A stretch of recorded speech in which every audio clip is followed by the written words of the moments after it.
അസ്സലാമലൈക്കും. Welcome back to my channel. എല്ലാവർക്കും സുഖം തന്നെയല്ലേ? സോയാസ് കിച്ചണിലേക്ക് എല്ലാവർക്കും സ്വാഗതം. ഞാൻ ഇന്ന് ഉണ്ടാക്കാൻ പോകുന്നത് ചിക്കൻ കറിയാണ്, കേരള സ്റ്റൈലിൽ. ഉള്ളി എടുത്തിട്ടുണ്ട്, ഒരു 6 ഉള്ളിയുണ്ട്. അത് ചെറുങ്ങനെ മുറിച്ചിട്ട് വെച്ചിട്ടുണ്ട്. തക്കാളി ഒരു 5 പീസ് എടുത്തിട്ടുണ്ട്, കട്ട് ചെയ്ത് വെച്ചിട്ടുണ്ട്. പിന്നെ അതിന് വേണ്ടിയിട്ട് പച്ചമുളക് ഒരു 10 ഉണ്ട്, അത് ചെറുങ്ങനെ കട്ട് ചെയ്ത് വെച്ചിട്ടുണ്ട്, നീളത്തിൽ മുറിച്ചിട്ട്. പിന്നെ ഇഞ്ചി വെളുത്തുള്ളി പേസ്റ്റ്, മല്ലിയില എല്ലാം എടുത്ത് വെച്ചിട്ടുണ്ട്. ഇൻഷാ അല്ലാഹ് ഇതെങ്ങനെയാണ് ഉണ്ടാക്കുന്നതെന്ന് നോക്കാം.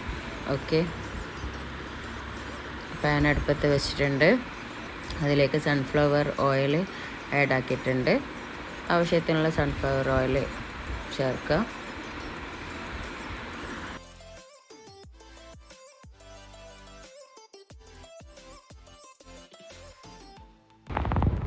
അതിലേക്ക് ഉള്ളി ചേർക്കുന്നുണ്ട്.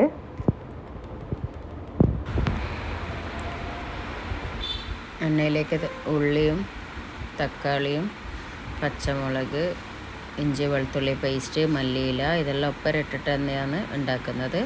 വേറെ ഒന്നും വാട്ടിയിട്ടൊന്നും എടുക്കുന്നില്ല. എല്ലാം ഒപ്പരം തന്നെ ചേർത്തിട്ട് ഇതേപോലെ മിക്സ് ചെയ്തിട്ട് ഉണ്ടാക്കിയാണ് ചെയ്യുന്നത്.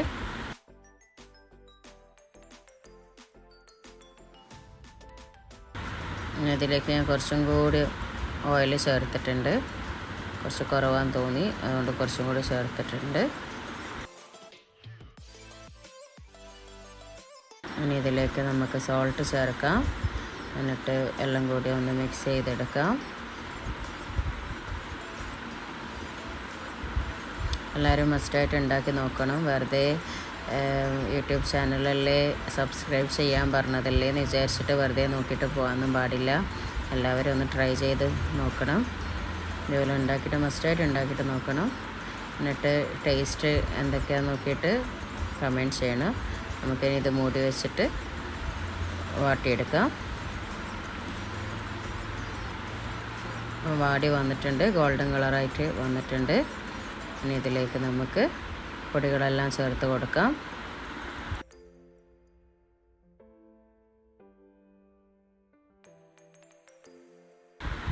ഇതിലേക്ക് ഞാൻ മല്ലിപ്പൊടി ഒരു 4 ടേബിൾ സ്പൂൺ ചേർത്തിട്ടുണ്ട്.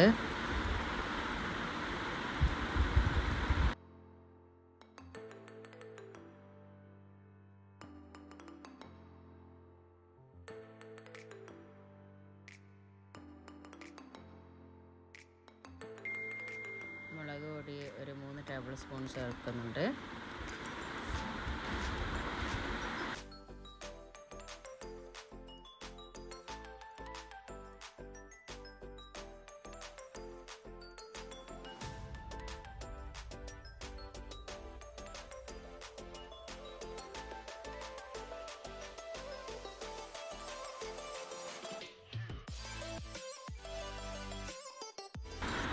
മഞ്ഞൾപ്പൊടി ഒരു 1/4 ടീസ്പൂൺ ചേർത്തിട്ടുണ്ട്.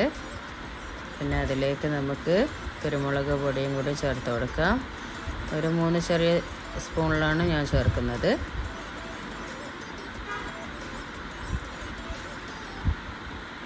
ആവശ്യത്തിനനുസരിച്ചിട്ട് എല്ലാവർക്കും ചേർക്കാം. അതിലേക്ക് ഞാൻ ഗരം മസാല പൊടിയും ചേർക്കുന്നുണ്ട്. പിന്നെ ചിക്കൻ 2 കിലോ എടുത്ത് വെച്ചിട്ടുണ്ട്, അത് ഇതിലേക്ക് ചേർക്കുന്നുണ്ട്. ഇതെല്ലാം കൂടി ഒപ്പരം ചേർത്തിട്ട് മിക്സ് ചെയ്തിട്ട് എടുക്കണം.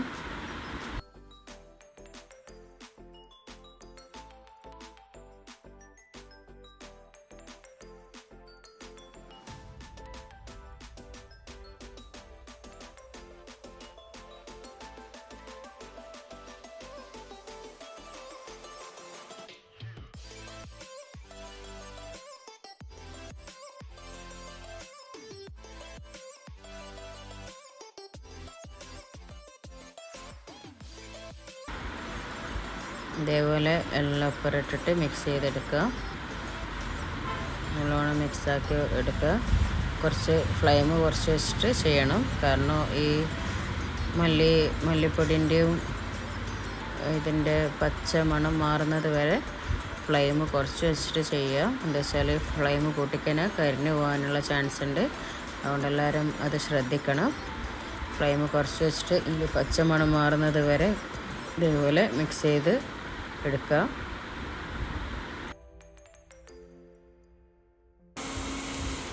ഇതേപോലെ മിക്സായിട്ട് എടുക്കുക. എല്ലാം മിക്സായിട്ട് വന്നിട്ടുണ്ട്.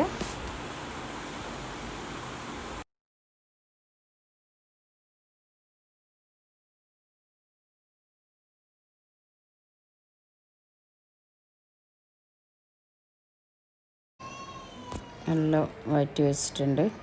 പിന്നെ സോൾട്ട് കുറച്ചും കൂടി ഞാൻ ചേർക്കുന്നുണ്ട്. വെള്ളം ഒഴിക്കുന്നതിന് മുമ്പേ കുറച്ച് സോൾട്ടും കൂടി ചേർക്കുന്നുണ്ട്. വെള്ളം ഒഴിച്ചിട്ട് നമുക്ക് സോൾട്ട് ഇല്ലെങ്കിൽ ലാസ്റ്റ് ചേർത്ത് കൊടുത്താലും മതി. അത്യാവശ്യത്തിനുള്ള സോൾട്ട് ചേർത്താലും മതി. എല്ലാം കൂടി ഇതേപോലെ മിക്സ് ചെയ്തെടുക്കുക.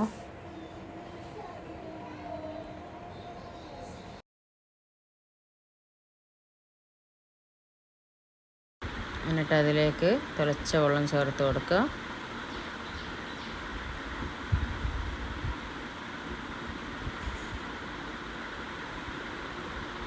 ഒരു 20 മിനിറ്റോളം വേവിച്ചാലും മതി. അപ്പോഴത്തേക്ക് ഇത് സെറ്റായിട്ട് വന്നോളും. 20 മിനിറ്റേ വേണ്ടു. 20 മിനിറ്റ് കൊണ്ട് നല്ല തിക്കായിട്ടുള്ള കറി ആയിട്ട് വന്നോളും.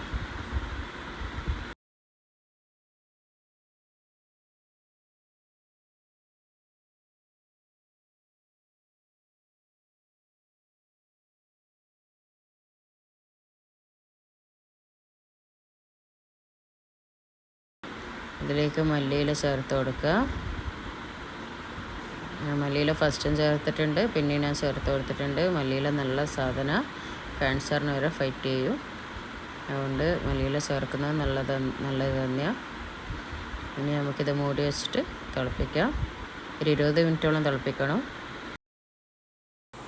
ഇതിൻ്റെ കൂടെ കഴിക്കാൻ വേണ്ടിയിട്ട് ഒറോട്ടിയും കൂടി ഒരു ഭാഗത്തു നിന്ന് ഉണ്ടാക്കുന്നുണ്ട്. കറികൾ ഇതാ തിളച്ച് വന്നിട്ടുണ്ട്. മാഷാ അല്ലാ തിക്കായിട്ട് വരുന്നുണ്ട് കറി. മാഷാ അല്ലാ സെറ്റായിട്ടുണ്ട്. ഏകദേശം സെറ്റായി വന്നിന്. എല്ലാവരും സബ്സ്ക്രൈബ് ചെയ്യുക, ഷെയർ ചെയ്യുക, ലൈക്ക് ചെയ്യുക, കമൻറ്റ് ചെയ്യുക. എല്ലാവരും സപ്പോർട്ട് ചെയ്യുക. ഇൻഷാ അല്ലാ. അസ്സലാമു അലൈക്കും. എല്ലാവരും ട്രൈ ചെയ്യുക.